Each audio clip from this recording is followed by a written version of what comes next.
Bismillahirrahmanirrahim.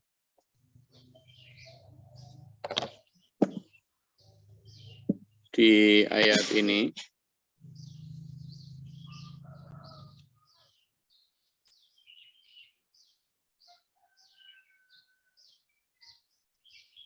kita benar-benar dihadapkan pada diorama pada saat ayat-ayat ini diturunkan. Seperti yang saya sampaikan kemarin, pada saat mereka menghadapi Nabi Muhammad SAW, mereka bersatu sebagai Yahudi Nasrani, sebagai non-Muslim, sebagai orang kafir. Tapi begitu di hadapan Rasulullah, gitu, dari orang Nasrani, dari Najran, dan para rahib Yahudi itu berdebat. Apa orang-orang Nasrani ini tidak punya kebenaran apa-apa? Lalu seorang Nasrani juga itu. Jadi dia bilang, apa orang Yahudi tidak punya kebenaran apa-apa? Loh, kamu ngomong gitu. Nah, orang Yahudi tidak mau percaya sama Isa dan Injil. Kamu juga nggak percaya Musa dan nggak percaya Taurat. Taurat udah baik-baik, kok mau dirubah jadi Injil? Berantem antar mereka, menunjukkan bahwa sebenarnya mereka yang tidak solid-solid amat. Ya. Kenapa ya? Karena itu tadi, ego kelompok, ego golongan yang kemudian membuat sebenarnya agamanya itu kan dulu murni ya, asli, ada kebenaran di dalamnya. Tapi begitu sudah kecampur sama politik, sama kepentingan-kepentingan duniawi, ya sudah, bablas angin nih, masuk angin. Sehingga dicampur-campur, baik dengan tradisi, dengan roman-roman, dengan macam-macam. Sehingga terjadi pergeseran-pergeseran tata norma, nilai-nilai, bahkan cara hidup manusia. Karena dicampur sudah. Bahkan mungkin kecenderungan-kecenderungan yang diinginkan manusia itu, kalau bisa diakomodir dalam kitab. Ya, makanya yang terjadi kemudian kepalsuan-kepalsuan, tetapi karena kepalsuan itu sifatnya banyak dan sifatnya massal, ya, kepalsuan itu menjadi dianggap keaslian. Malah yang asli kemudian dianggap palsu. Nah, itu namanya operation false flag itu. Flag itu begitu. Jadi begitu orang Yahudi bilang laisatin nasara ala syai', orang Nasrani enggak mau kalah. Faqalatin nasara laisatil yahudu ala syai'. Podo goblok-goblokan gitu. Kadzalika qala alladziina la ya'lamuna mitsla qaulihim. Lah ciri katanya orang Yahudi Nasrani itu orang yang sangat menghargai tradisi. Nah di sini waqalatin nasara laisatil yahudu ala syai' wa hum yatluna alkitab, padahal mereka dua-duanya membaca kitab. Artinya sebenarnya kalau memang mau mereka tinggal ngerujuk aja kembali kepada dasar agamanya. Lah beres tah. Tapi enggak mau baca. Ya. Maka fallahu yahkumu bainahum yaumal qiyamati fi ma kanu fihi yakhtalifun. Maka Allah lah nanti di akhirat yang akan mengadili, memberi hukum terhadap apapun yang mereka perselisihkan. Sebenarnya sih sudah dihukumi Rasulullah Muhammad SAW di dunia ya. Tapi orang kadang masih merasa belum puas. Nah, maka ayat ini menyatakan begitu. Ayat ini menyatakan Ya sudah, kalau kamu memang tidak mau dihukumi oleh Muhammad di dunia, maka fallahu yahkumu bainahum yaumal qiyamati. Nantilah Allah akan membuat perhitungan dengan mengadili seadil-adilnya. Yang itu sesuatu yang kamu perselisihkan, sudah ada jawabannya di dalam Al-Quran. Sehingga kalau orang Yahudi dan Nasrani berpedoman pada Taurat dan Injil, mereka berantem karena saling tidak mengakui kebenaran masing-masing, tapi malah saling tidak mengakui kebenaran yang di luar dirinya, tapi malah kekeh hanya kebenaran dirinya yang dipegang. Itu yang disebut la ya'lamuna mithla qaulihim. Alladzina la ya'lamuna mithla qaulihim. Siapa yang mereka maksud? Adalah orang-orang musyrik Mekah. Nah, yaitu katanya orang Yahudi Nasrani itu orang-orang berpendidikan. Tapi kok bantahan dan sikapnya terhadap kerasulan Muhammad kok sama. Jadi, makanya misla qaulihim di situ itu. Kok sama? Itu layak lamun. Mereka orang-orang yang tidak punya pengetahuan, yang bodoh. Tapi kok bareng cara membencinya. Gitu. Wallahu yahkumu bainahum yaumil qiyamati fima kanu fi yakhtalifun. Tidak apa-apa wis, nanti Allah tetap akan memberikan hukum kepada mereka tentang apa yang mereka perselisihkan. Sehingga tugas kita sekarang pokoknya berdakwah terus dengan memberikan teladan. Oke, sampai di situ monggo kalau ada yang mau disampaikan silakan.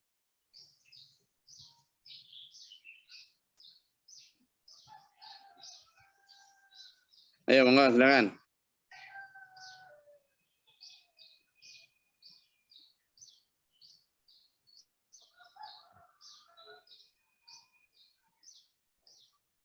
Silakan. Ada yang ditanyakan tentang perdebatan Yahudi dan Nasrani ini?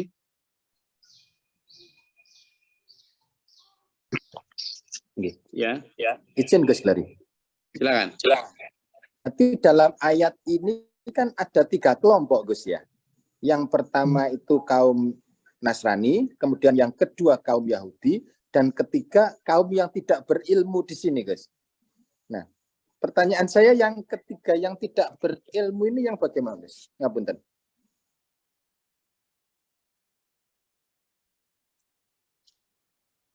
Yang ketiga-tiganya maksudnya ahli kitab, kan Yahudi Nasrani. Nah, ada kaum Nasrani, Yahudi, kemudian orang yang tidak berilmu. Demikian pula orang-orang yang tidak berilmu berkata seperti ucapan mereka, kan begitu ini guys. Ya, yang tidak berilmu itu adalah kaum musyrik Mekah. Ya, kaum musyrik Mekah yang sebenarnya mereka bukan Yahudi, juga bukan Nasrani. Tetapi mereka ini orang yang menyembah Allah katanya, tapi padahal melalui perantara patung-patung, melalui perantara benda-benda itu.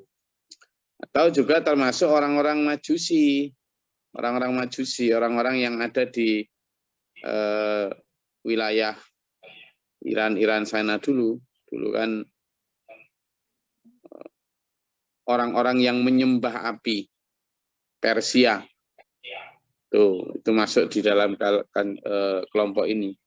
Loh, mereka juga sama, saling mengoloknya juga sama. Tidak ada kebenaran kecuali kebenaranku, kan gitu. Maka saling mengoloknya sama.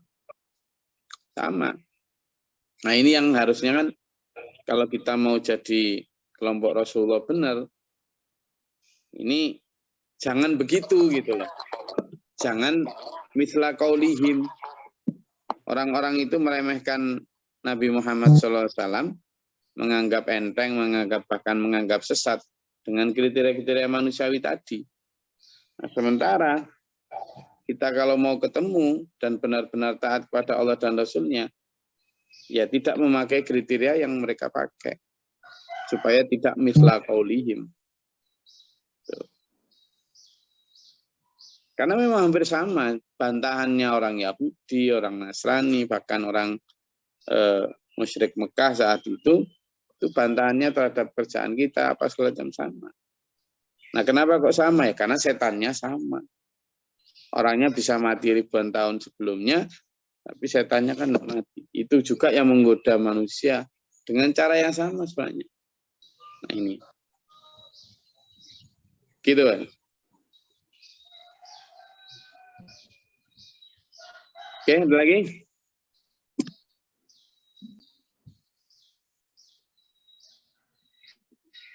Monggo. Izin Gus. Ya, silakan. Ini kaitannya dengan zaman sekarang Gus. Dari beberapa virgo gimana Gus? Nunggu saling mencari kesalahan satu di antara yang lain Gus. Ya, itu sudah juga dijelaskan. Jadi dalam, coba dibuka Mas Paryo di surat Al-An'am ayat 158.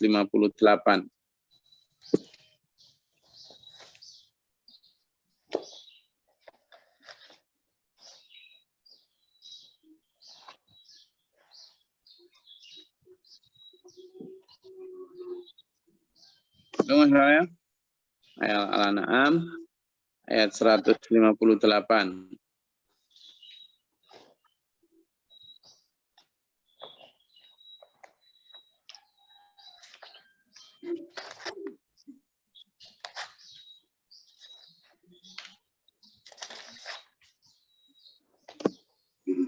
Ketemu?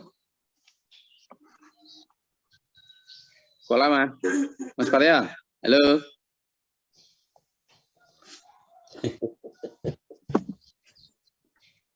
Al-An'am. Al-An'am itu surat ke-6.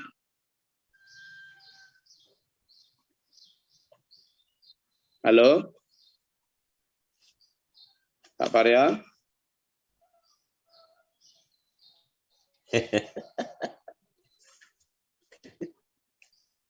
Oke. Pak Paryo mungkin sedang kesulitan. Saya bacakan ya.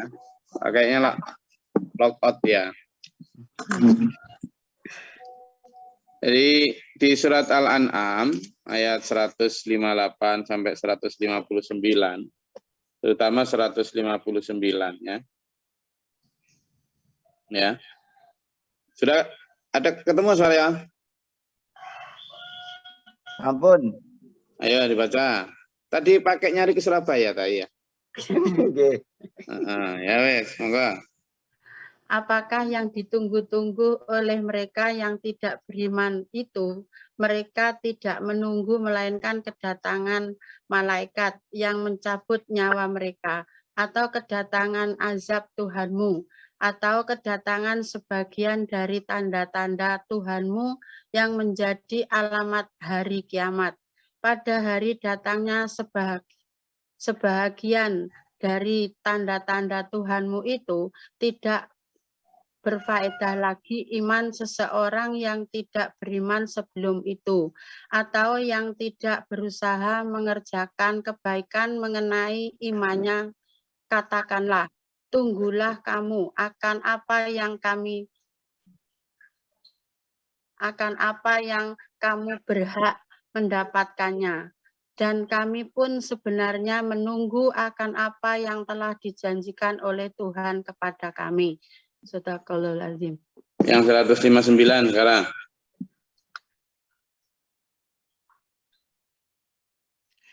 Bahwasanya orang-orang yang mencerai-beraikan agama mereka dengan perselisihan-perselisihan yang berdasarkan hawa nafsu, dan mereka menjadi berpuak-puak, tiadalah engkau terkait sedikit pun dalam perbuatan mereka. Sesungguhnya perkara mereka hanya terserah kepada Allah. Kemudian Ia akan menerangkan kepada mereka pada hari kiamat kelak apa yang telah mereka lakukan dan membalasnya. Jadi di ayat itu, terutama ayat 158, dan ada lagi sebenarnya, di ayat lain. Itu begitu. A'udzubillahi minasyaitonirrajim. Innalladzina farraqu dinahum wa kanu syi'an. Dan sungguhnya orang-orang yang memecah belah agamanya, yang memecah belah. Malah di ayat lain disebutkan mereka ini wa kanu syi'an dan menjadi terpecah dalam beberapa golongan. Tapi tiap golongannya merasa mereka lah yang paling benar. Katanya itu rahmat, perbedaan itu sunnatullah. Loh, sunnatullah, meski misalnya sampean jalan di tengah hutan belantara, ya, terus ada serigala, mau nerekam sampean. Serigala makan daging itu sunnatullah enggak? Serigala kalau lapar nyari makan dan itu ada sampean itu sunatullah enggak? Sunatullah. Lalu karena sunatullah terus sampean biarkan gitu. Pangan wis sunatullah gitu. Ya. Jadi serigala itu sudah sunatullah makan daging, sudah sunatullah kalau lapar nyari makan. Lah sampean di situ itu sudah sunatullah dimakan terus bisa popong sunatullah gitu. Ya enggak lah. Perpecahan itu bukan sunatullah. Yang sunatullah itu perbedaan. Dan perbedaan itu kalau di dalam Islam dihargai di dalam diskusi. Tetapi dalam aksi itu harus tetap padu satu komando. Di masa Rasulullah, perbedaan pendapat antara Abu Bakar dan Umar, Ali dan Abu Bakar, Utsman dan Umar, biasa terjadi. Tapi dalam diskusi begitu sudah mengambil langkah ya bareng. Tidak ada kok kemudian beda pendapat, repot itu kalau gitu. Ya. Jadi misalnya waktu itu ada hukum kisos atau hukum apa atau satunya harusnya enggak gitu cara menghukumnya, harusnya begini. Lalu ngotot, di dalam diskusi ngotot, harusnya kan yang dipastikan, oke, ini jadinya hukumnya. Sudah, yang tadinya misalnya tidak cocok dengan itu, ini. Tetapi ini tidak. Diskusi, tidak cocok, lah bikin lagi, aliran baru lagi. Tidak kok kemudian dalam satu komando. Ya sudah, akhirnya ya terfragmentasi menjadi puluhan, bahkan ratusan. Di Yahudi sendiri juga banyak perpecahan sekte-sekte, di Nasrani sendiri juga banyak perpecahan sekte, ordo, dan sebagainya. Di Islam juga banyak. Dan memang ini tanda-tanda akhir zaman itu begitu. Orang-orang yang memecah belah agamanya, bahkan dalam ayat lain disebutkan, kullu hizbin bima ladayhim farihun. Mereka itu dengan golongannya masing-masing itu mereka bangga. Gitu. Mereka bangga. Karena apa? Ya karena merasa bahwa itulah yang paling benar, yang paling baik. Bangga. Dan kebanggaan itu sampai kemudian, wis pasti gini yang benar, pasti gini ya. Tuh. Ya, sampai lihat sebentar 1-2 hari inilah kelihatan banget perpecahan itu muncul lagi. Nah, emang disengaja dirawat kok perpecahan. Harusnya kalau nggak mau perpecah belah bisa, gampang banget. Tinggalkan egomu, ego keilmuanmu, yang paling merasa berilmu itu tinggalkan. Melihatlah maslahah umat, mana yang terbaik. Jadi mau menurunkan ego, wah wes, rukun-rukun. Rapi, tapi ini enggak. Seperti dalam surat Ar-Rum ayat 32, coba dibuka. Surat Ar-Rum ayat 32. Bagi yang belum pernah baca aja, ayo. Gantian kasih kesempatan. Surat Ar-Rum ayat 32. Cak, temu monggo, siapa yang belum? Izin Gus. Silakan. yaitu orang-orang yang memecah belah agama mereka, dan mereka menjadi beberapa golongan. Setiap golongan merasa bangga dengan apa yang ada pada golongan mereka. Sadaqallahul-Adzim. Nah, yang dibaca oleh Mas Suryono tadi, Pak Suryono sama Suryono. Pak Suryono tadi jelas sama seide, cuma ada tambahan kullu hizbin bima ladaihim farihun tadi. Tiap masing-masing kelompok golongan itu bangga. Nah, kebanggaan ini yang kemudian kalau tersentuh atau terusik gitu kadang marah. Itu yang bikin kemudian semuanya jadi terpecah belah. Dikit-dikit bikin tandingan, dikit-dikit bikin tandingan. Karena nggak cocok dengan takmir ini, maka dia bikin masjid sendiri. Dan nanti dia juga nggak dicocoki, akhirnya bikin, ya sudah. Gak apa-apa tuh, banyak kelompok, nggak bisa. Nggak bisa. Jadi Islam itu membolehkan di dalam konteks berbeda pendapat dalam diskusi. Tapi dalam aksi, kita harus satu komando, satu tekad, satu tujuan. Oh, ada lagi? Wonten Gus. Kulo. Ya, Pak. Sudah nyampe mana ini? Silakan Pak Yan. Nggih, Assalamualaikum warahmatullahi wabarakatuh, Gus. Waalaikumsalam. Ini dari Tabanan apa Banyuwangi? Masih dari Alamin, Gus. Masih di Alamin. Topiknya pas, Gus. Yang dibahas ini pas nih, terkait dengan perbedaan ini, dan kita akan melihat dalam jangka waktu 2 hari ini gitu mungkin.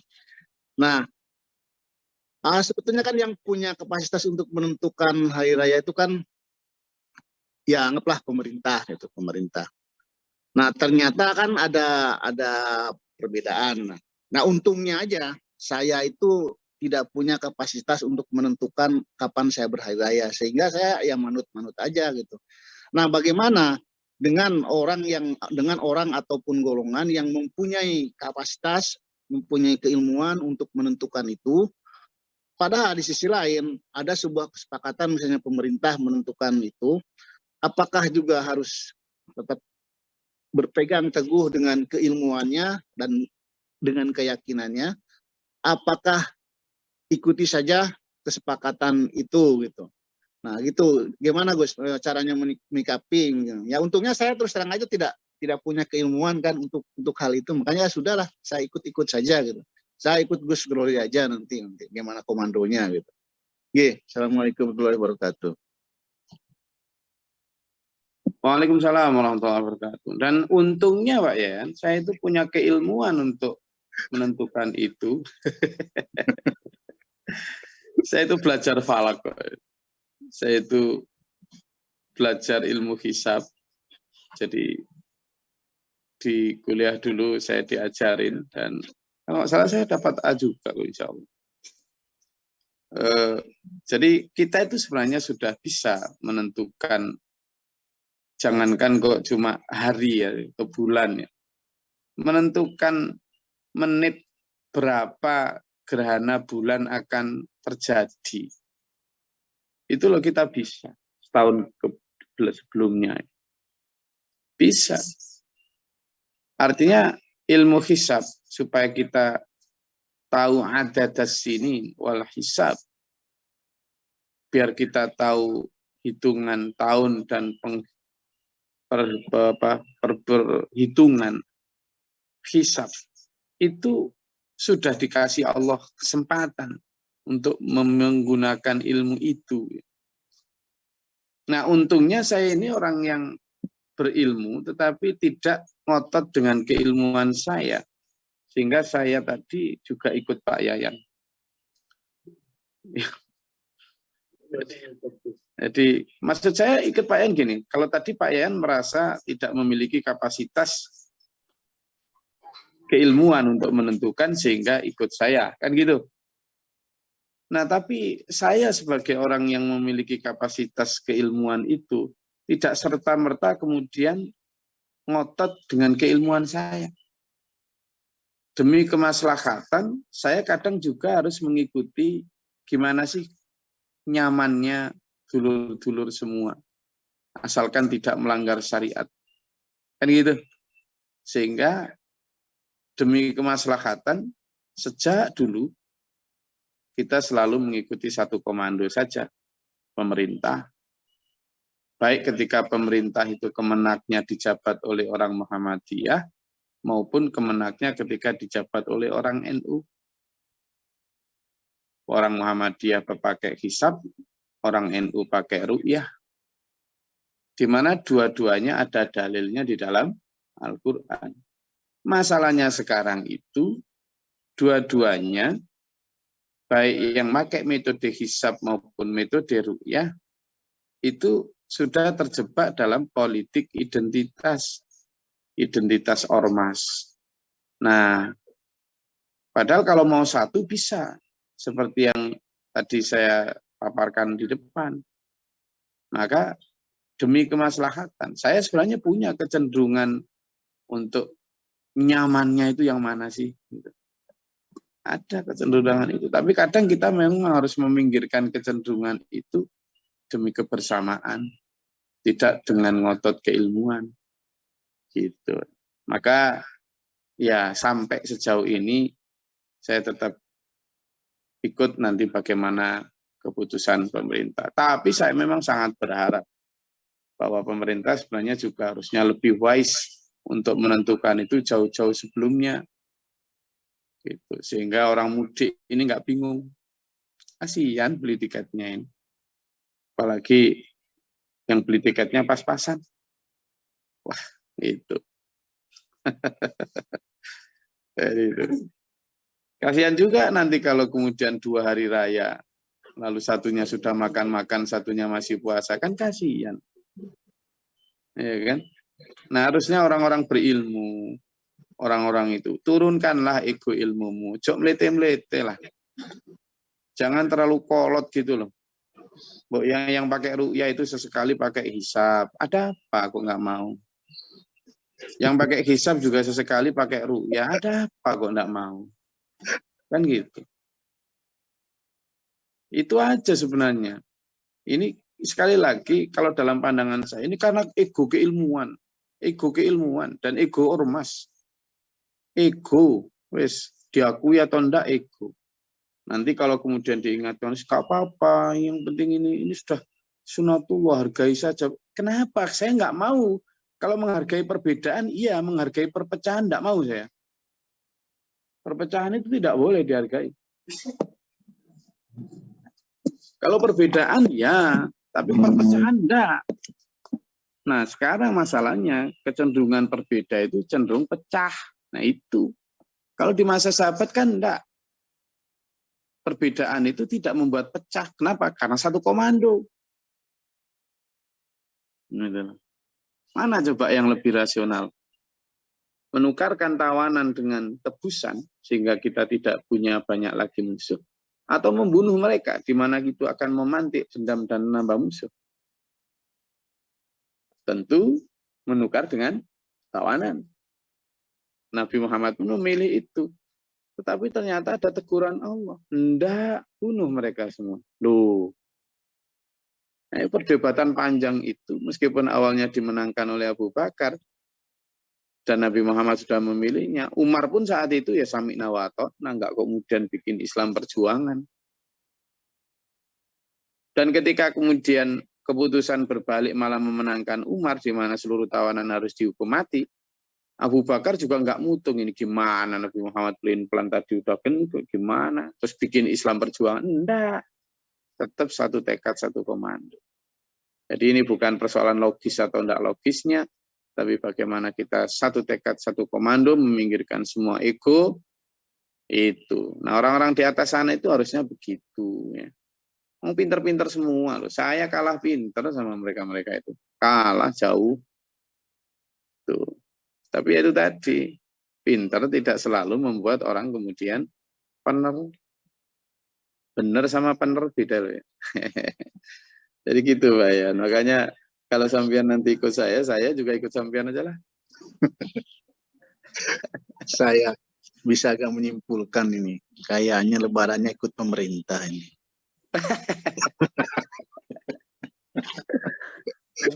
Padahal saya berharap Jumat, Gus. Saya juga berharap Jumat kalau gitu. Wis. Tapi masalahnya gini Pak Yan. Pak Yan sudah khatam belum? Sampun tapi melanjutkan tahun lalu, Gus. Oh, melanjutkan tahun lalu. Jadi tahun lalu 15 juz gitu. Iya. Sekarang 15 juz. Ya bagus lah. Puasa Ramadan kan setahun mas sekali. Gus.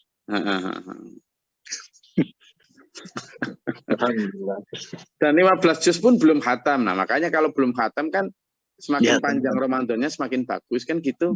Biar ada kesempatan banyak. Betul. Iya, insya Allah. Insya Allah saya juga mudik juga, cuma nunggu sampai selesai sholat id. Mungkin sorenya gitu, baru mudik. Ada lagi? Oke, saya rasa itu dulu ya. Jadi dalam melihat perbedaan itu tadi. Saya sangat menghargai perbedaan, tapi tidak menghargai perpecahan. Tidak mau saya disuruh menyetujui perpecahan. Gitu. Kalau menghormati perbedaan, monggo ya. Karena semua orang bisa punya pendapat, dihargai, diakomodasi. Tapi begitu sudah menjadi aksi, kita harus satu tekad, satu komando, satu tujuan. Apapun alasannya, kita pinggirkan demi persatuan. Asalkan tidak benar-benar menyimpang. Kalau saya kemudian demi persatuan, lalu izinkanlah orang tidak berjilbab, nggak mau saya.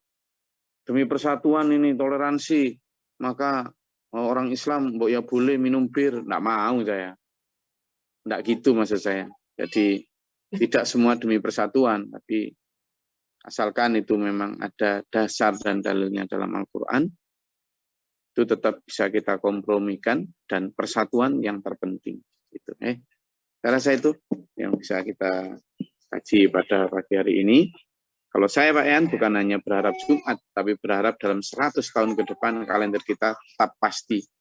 Kita dulu masa kecil lah, di zaman Pak Harto itu kan, jangankan cuma 1 bulan, setahun sebelumnya aja kita udah tahu tanggal mau hari rayanya kapan, enak jadinya. Nah yang kayak gitu, itu sebenarnya juga sudah rujukan dari semua ulama ya. Nah, tetapi sesekali tetap kita pada saat itu tetap ada sidang isbat. Artinya sidang isbat tetap ada. Jadi sudah ditentukan, tapi kalau misalnya ternyata ada perbedaan, sebenarnya kan cara ngambil tarjinya gampang aja gitu. Jadi sudah ditentukan jauh-jauh hari sebelumnya.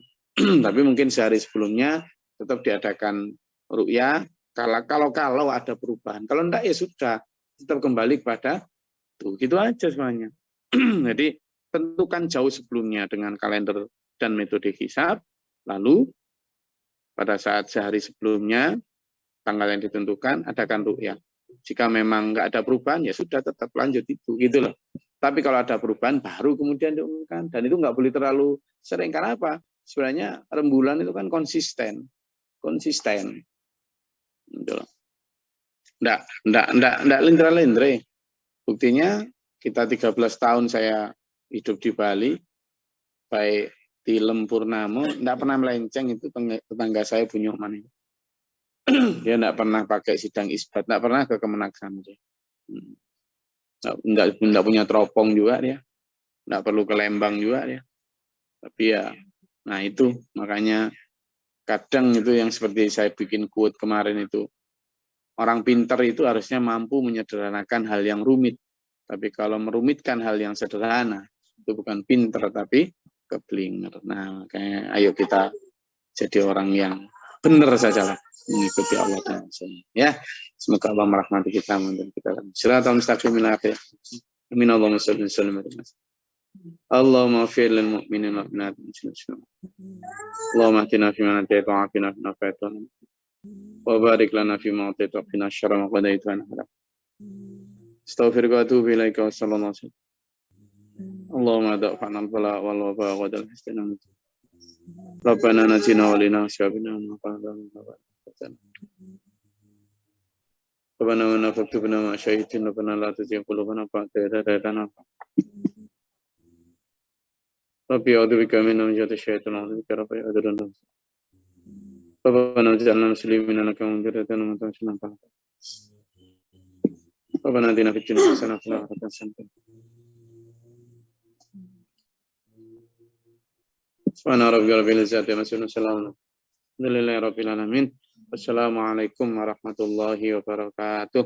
Waalaikumsalam warahmatullahi Waalaikumsalam warahmatullahi wabarakatuh. Allahumma arhamna bil Qur'an